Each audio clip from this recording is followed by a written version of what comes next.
Sir इससे पहले पापा जो है गाय भैंसों का भी डेयरी का काम था हमारा।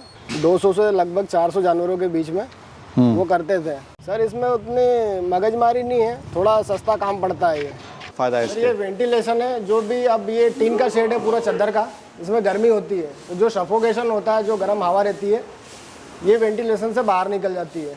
और इधर अपन ने फोगल सिस्टम लगाया। अभी क्या टेम्परेचर बहुत ज़्यादा है सर। प्रॉफिट तो वैसे कोई मतलब लोग उल्टी सीधी कमेंट करते हैं, बताना कुछ नहीं है, पर जो हमारा जितना भी कारोबार है, अभी जो ज़मीन वगैरह खरीदी हुई है, जो अपना मकान है, घर है, जितना भी अपने ने करा हुआ है, इसमें सब ये दिख रहा है लोगों को। तो दोस्तों आज हम पहुंचे हुए हैं इंदौर में। यहाँ पर मैं आपको ऐसे बकरी पालक भाई से मिलाने वाला हूँ जो अपना पुश्तैनी डेयरी का काम छोड़ने के बाद में बकरी पालन लाइन में आए।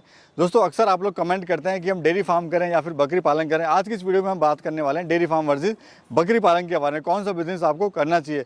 साथ ही दोस्तों आज हम जानेंगे सर के इस बिजनेस मॉडल के बारे में। यहाँ पर एक सर ने बहुत अच्छा यहाँ पर मॉडल बनाया हुआ है फार्मिंग का, बहुत अच्छे और साइंटिफिकली तरीके से गॉड फार्मिंग कर रहे हैं। इन्होंने फॉगर सिस्टम यहाँ पे लगाया हुआ है और जो इनका शेड है पूरा इंडस्ट्रियल तरीके से बना हुआ है, एग्जॉस्ट सिस्टम का यहाँ पे इस्तेमाल करके बकरी पालन कर रहे हैं। तो चलिए देर न करते हुए सीधा आपको मिलवाते हैं किसान से, जानते हैं पूरे फार्मिंग मॉडल के बारे में। तो हारून भाई सलाम वालेकुम। वालेकुम अस्सलाम। कैसे हैं हारून भाई? बस बढ़िया सर।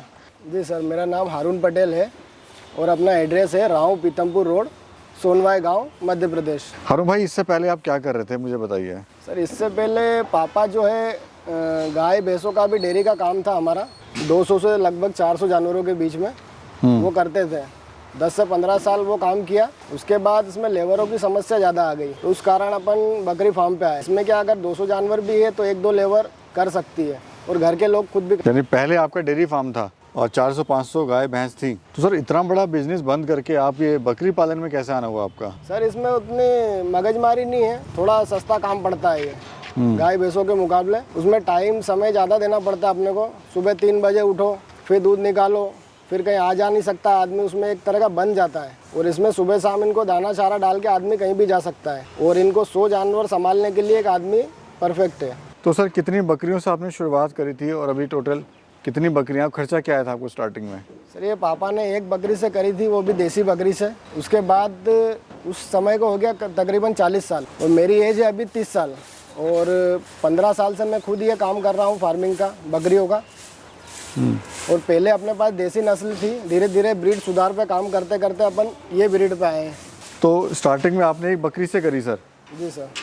और अभी आपके पास कितनी बकरियां हैं? ये 100 जानवर है, 100 बकरियाँ हैं। तो पहले तो मैं आपको दिखाऊँ सर का जो फार्म है। देखिए यहाँ सर ने यहाँ पे स्पेशली फॉगर लगाए हुए हैं, फॉगर चल रहे हैं, एक इधर है और इधर पूरे लाइन से सारे फॉगर हैं। और सर ये सिस्टम भी मैं देख रहा हूँ जो ऊपर आपने बनाया हुआ है, टीन से बना, वेंटिलेशन के लिए है। अक्सर हम देखते हैं जो भी फार्मर होते हैं वो बहुत नॉर्मल तरीके से फार्म बनाते हैं, लेकिन आपने इतना इस तरह के फार्म में इस तरह की सुविधाएं होना बहुत मुश्किल से मिलता है देखने के लिए। जी सर। इधर आपने लाइटिंग भी लगाया। सर पहले इसके बारे में बताइए थोड़ा सा, ये क्या फ़ायदा है सर इसके? ये वेंटिलेशन है, जो भी अब ये टीन का शेड है पूरा चद्दर का, इसमें गर्मी होती है तो जो सफोकेशन होता है, जो गर्म हवा रहती है, ये वेंटिलेशन से बाहर निकल जाती है। और इधर अपन ने फोगल सिस्टम लगाया। अभी क्या टेम्परेचर बहुत ज़्यादा है, मतलब 42-44 के आसपास का टेम्परेचर है, तो वो ये फोगल सिस्टम कवर करके अपने को कम से कम 37, 38 या 36 तक कर देता है। और इधर सर ये भी लगाया हुआ है आपने मॉस्किटो किलर। ये मॉस्किटो किलर है सर, ये मच्छरों के लिए, इसमें कुछ ज़्यादा पेस्टिसाइड वगैरह ना छिड़कना पड़े, इसके लिए मशीनें लगा दी है, इसमें खुद मच्छर मक्खी आके मर जाते हैं। अभी सर अपने पास से बात करें, कौन कौन सी नस्ल की बकरियां हैं? सर अपने पास 4-5 ब्रीड है अभी। कपला है, हैदराबादी है, तोतापरी है, बीटल है। और सबसे अच्छी ब्रीड आपको कौन सी लग रही है? सबसे अच्छी जो डिमांड में है वो तो अभी खूबसूरती से चल रही है ब्रीड, जो अपने पास जो कपला ब्रीड है। ये देखिए आप पीछे जी, जो ये मेल खड़ा है। लोगों को अभी लंबे कान वगैरह और हाइट हेल्थ का जो अच्छा जानवर है, गुलाबी स्किन में, वो ज़्यादा पसंद आ रहा है। बीटल भी आपके पास में? जी बीटल भी है मेरे पास। तो बीटल रखने का क्या फ़ायदा सर? सर बीटल अपने हिंदुस्तान की सबसे अच्छी ब्रीड है ग्रोथ और अपने दूध के लिए, और हेल्थ हाइट भी उसकी बहुत अच्छी होती है। अभी अपन उस बाड़े में चलेंगे, उसमें अपन बीटल दिखाते हैं। सर शुरुआत में आपको इसमें समस्याएं क्या क्या आई थी? जो क्योंकि बकरी पालन में कुछ लोग कहते हैं कि बहुत टेढ़ा काम है, सुबह 4 बजे उठ के इनको दूध पिलाओ, बच्चों को सफाई करो, मतलब बहुत सारी समस्याएं हैं, बीमारी भी इनमें आती है काफ़ी सारी। तो आपको चैलेंजेस क्या क्या आए थे शुरुआत में? मेरे हिसाब से तो इसमें ज़्यादा टेढ़ा काम नहीं है। हम जैसे जानवरों का काम तो कर ही रहे थे पहले, गाय भैंसों का, तो हिसाब से इनको क्या डालना क्या खिलाना वो तो नॉलेज है ही सही अपने को। और इसमें ऐसा नहीं है कि अपने को गाय भैंस जैसा कि सुबह 3 बजे उठना पड़े। हमारी जो लेबर भी है वो सुबह 7 बजे उठती है। 7 बजे उठने के बाद इनको इनके जो टब वगैरह है वो साफ़ करके इनको चने की चूरी देते हैं हम। चने की चूरी के बाद दिन भर ये कोई सा भी भूसा डाल दो आप तो वो खाते रहेंगे। इनको ऐसा नहीं है कि गाय भैंसों जैसा इनको बांधो छोड़ो, एक एक को पानी पिलाने ले जाओ। ये सब अपना खुद पानी पीना खाना खुद कर लेते हैं। ये सिस्टम भी सर देखते हैं आपने अलग से, यहाँ पे लोग देखते हैं स्टॉल जो फीड होती है उसको पूरा लंबे वो रैक बना देते हैं जी। बट आपने यहाँ पे छोटे ये पानी का रैक बनाया हुआ है छोटा छोटा जी।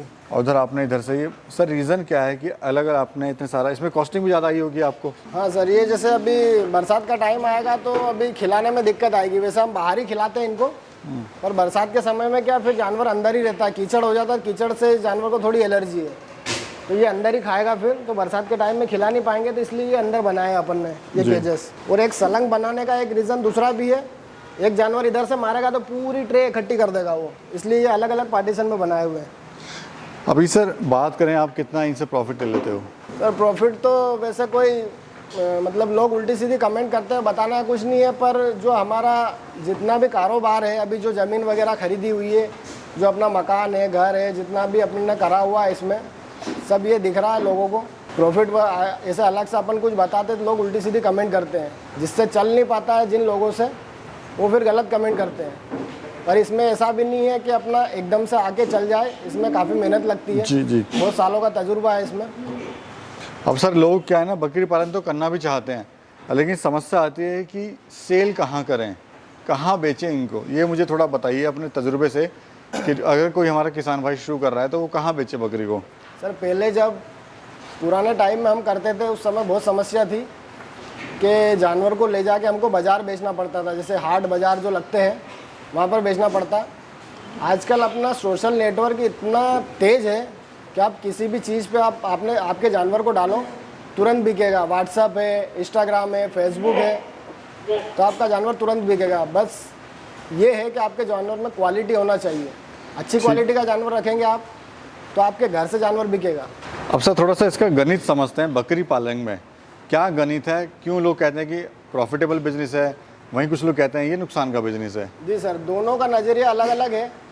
प्रॉफिटेबल उनके लिए है जो अपने उसमें ध्यान दे रहे हैं ज़्यादा अच्छे तरीके से, और नुकसान में उनके लिए है कि जो ध्यान नहीं दे रहे हैं, जिन्होंने 100 बकरी ला के अपने फार्म पे छोड़ दिए, 1-2 आदमी छोड़ दिए और वो अपने घर पे बैठे हैं। अभी हम बात करते हैं सर, कोई अगर 10 बकरी से शुरुआत कर रहा है फार्म की, इसमें फार्म की कॉस्ट और लैंड की कॉस्ट हम हटा देते हैं जी, ये 2 चीज़ की कॉस्ट हम हटा देते हैं। बकरी औसतन कितने की पड़ेगी? अगर बात करें हम सोजत की बात करते हैं हम जी, तो इसमें कितने की बकरियां पड़ेगी? बच्चे लेने चाहिए या बड़े लेने चाहिए, पहले बताइए। सर दोनों रख सकते हैं बजट के हिसाब से। बकरियों मेरे हिसाब से बच्चों से ज़्यादा बकरियों से जल्दी काम चालू हो जाता है। जैसे 51 बकरी जो लोडेड आती है वो आपकी जाके आपके यहाँ बच्चे देगी, वो बच्चे आपको तैयार करना है, बच्चे तैयार करेंगे आपका काम चालू हो जाएगा। लेकिन कुछ किसान भाई कहते हैं नुकसान होता है लोडेड बकरियां लाने में, क्योंकि पता नहीं होता वो प्रेग्नेंट हैं नहीं है, प्लस ट्रैवलिंग में नुकसान हो सकता है उनको। जी सर, वो ज़्यादा दिन की अगर बकरी है वो ज़्यादा दूर ले जाना तो फिर ट्रेवलिंग में नुकसान भी होता है। बट अगर बच्चे से लेते हैं तो उसको आपको 1.5 साल समय देना पड़ेगा, और बकरियों से करते हैं तो आपका 6-8 महीने में बच्चे आना चालू हो जाते हैं। तो ये तो कम बकरी से शुरुआत करें सर, मतलब ज़्यादा जल्दी अमीर बनने की सोचेंगे तो नुकसान हो जाएगा। बिल्कुल हो जाएगा। और खाने में आप इनको क्या क्या दे रहे हो सर अभी? सर इनको खाने में अपन दे रहे हैं अभी चना, वो उसका मसूर का भूसा और लाल तुअर का। और दिन में कितनी बार देते हो सर? दिन में 3 बार देते हैं इनको। और पूरे फार्म का एरिया कितना है सर? सर फार्म अंदर से 1500 स्क्वायर फीट है और 1500 बाहर खुला है। और क्या खर्चा आया आपको बनाने में? ये 3.5 लाख रुपये आया है इसमें। समय कितना देते हो सर आप पूरे फार्म को? सर मैं तो सुबह शाम देता हूँ, बाकी जो लेबर है दाना पाना डालना खिलाना वही करता है। बाकी देख रेख के लिए मैं हूँ, मैं नहीं रहता हूँ घर पे, तो फिर बच्चे हैं घर वाले देख लेते हैं, पूरा संभाल लेते हैं। हम देख रहे हैं सर आपने यहाँ पर मैट भी बिछाया हुआ है जो भैंसों में डेयरी में यूज़ करा जाता है, साथ में पूरा पक्का जो फर्श है वो भी आपने बनाया हुआ है जी। तो इससे कुछ कंफर्ट रहता है? सर पक्का लोग बोलते हैं इसमें कच्चा रखना चाहिए, और रखते भी थे, हमने बहुत साल कच्चे में रखा है। पर अभी एक समस्या आती है इसमें, जो पिस्सू जानवर जो आता है एक बारीक, उसके कारण भी किसान परेशान हो जाते हैं। बारीक जानवर आता है वो ऐसे दिखता भी नहीं है, उनके बालों के अंदर रहता है वो जी, वो सब खून चूस जाते हैं। तो किसान का जो खिलाया हुआ पैसा है वो सब वही खा जाते हैं, तो उससे नुकसान हो जाता है। बहुत नुकसान होता है। उसके लिए अपन ने ये पक्का बनाया है कि जानवर इसमें अंडे बच्चे नहीं दे, तो उससे पिस्सू से राहत हो जाती है पक्के के लिए, पक्के में। सर आप क्या कहना चाहते हैं हमारे दर्शकों से जो आपको देख रहे हैं? जी सर, दर्शकों से सर यही कहना चाहेंगे कि कोई भी भाई अगर नया बंदा है, करना चाहे फार्मिंग, कोई दिक्कत नहीं है। उनको सबसे पहले तो ये है कि आपको थोड़ा टाइम देना पड़ेगा, खुद को काम समझना पड़ेगा।